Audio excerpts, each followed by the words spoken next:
Hello, I'm Annette Young and welcome to the 51%, a show about women reshaping our world.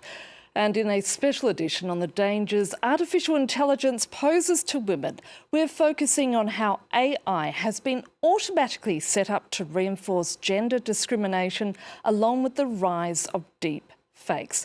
Now, from deciding who gets a loan to whether a medical scan detects cancer, artificial intelligence has been used for a growing range of tasks, but it's trained on mountains of data that comes from an existing world full of bias and inequity. That means AI itself often discriminates against women, as Julie Chouteau and Peter O'Brien report.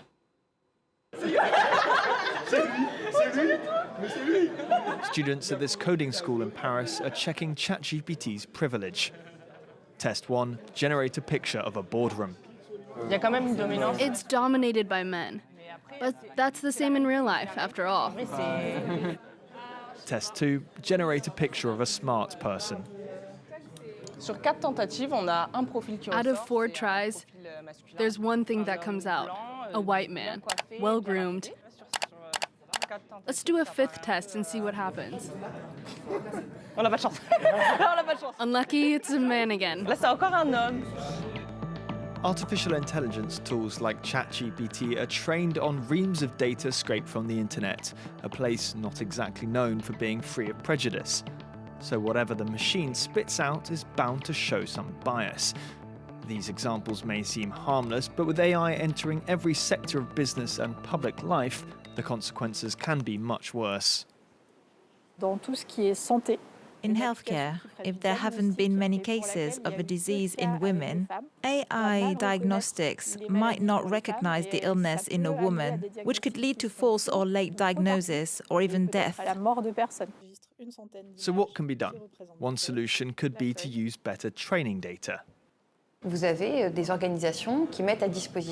are organizations which release free-to-use databases which have been degendered or de-biased, so you can train your AI using these.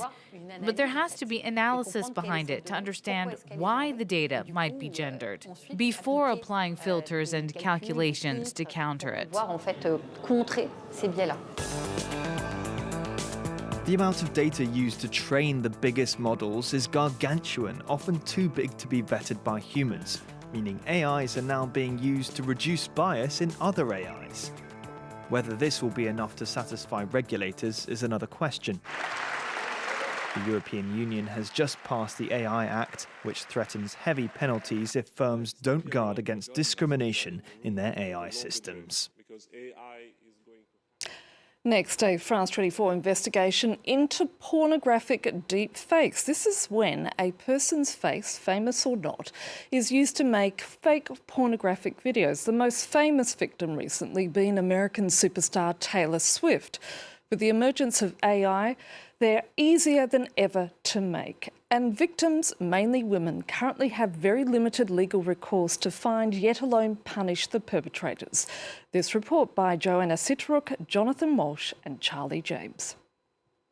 AI is being used to create pornographic images, and it was Taylor Swift, the latest victim of this. The global superstar, a victim of fake, sexually explicit images. But how were these videos of Taylor Swift created? The rise of artificial intelligence has also given rise to the deepfake. This is when real images are digitally altered to make a person appear to do or say things that never happened. Deepfakes have evolved to where now any face can be grafted onto images of a nude body, creating a pornographic deepfake. Oh, je viens de tomber sur un truc horrible. Mais quoi? Ouais, c'est des gens qui font des montages, ils mettent ta tête sur le corps d'une femme nue. C'est horrible. The vast majority of targets are women, over 96%, especially content creators or public figures. French journalist Tsitsi Matekaire is a recent victim. A stranger sent me these photos on Instagram, these fake nude photos of me, and clicking on them I realized they were public. It shocked me because I knew the photo, the real photo, but because it had been altered, it really looked like I was naked. It's so well done that if your loved ones, your colleagues came across it, they might think it's really you. After initially feeling ashamed, she decided to post the photos herself and denounce this global phenomenon that is gaining more and more momentum.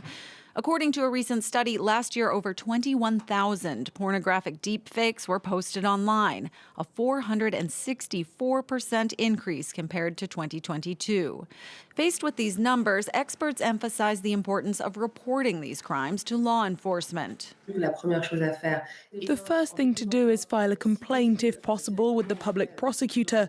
That means you open the possibility for investigations, especially from units that specialize in cybercrime.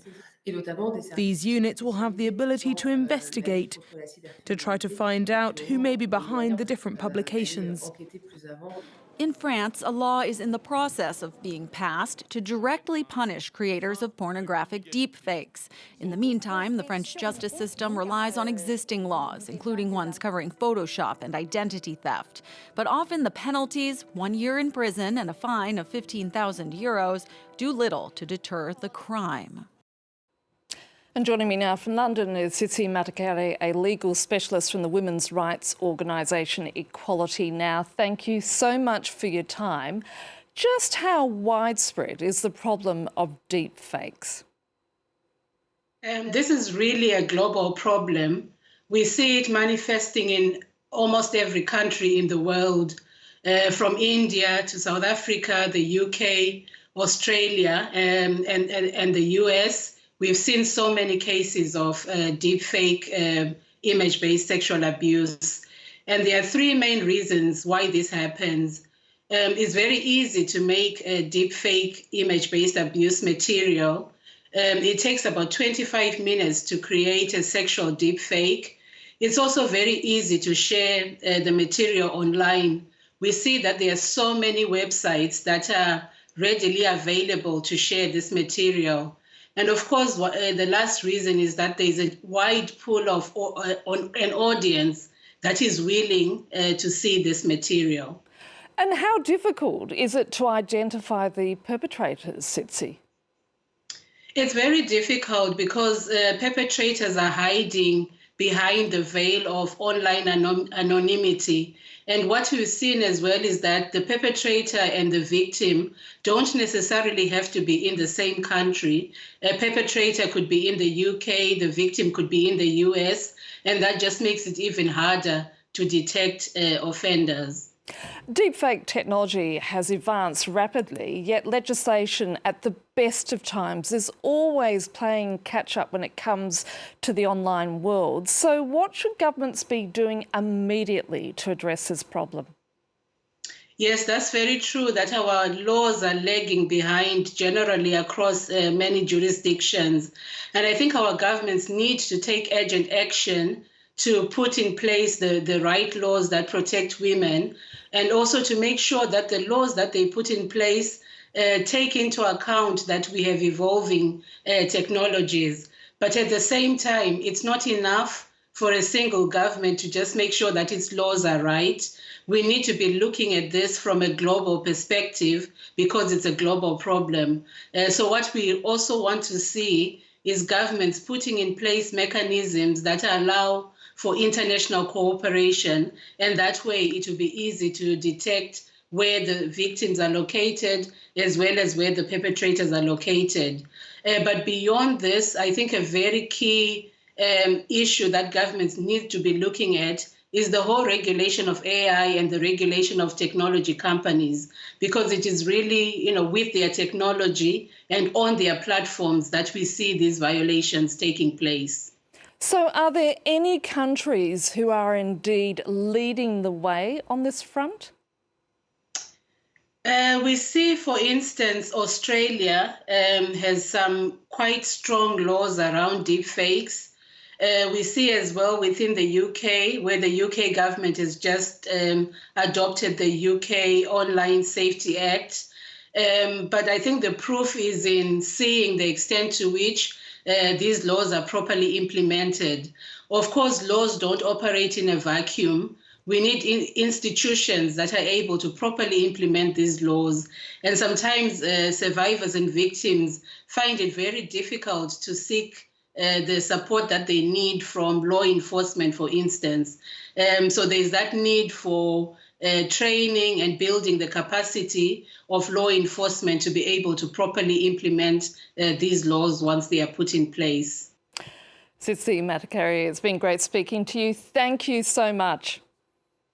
Thank you, Annette, for having me. And that's all for this edition, but in the meantime, we'd love to hear from you. So do reach out with your suggestions via Facebook, Instagram or X, of course, formerly known as Twitter. So until the next show, bye for now.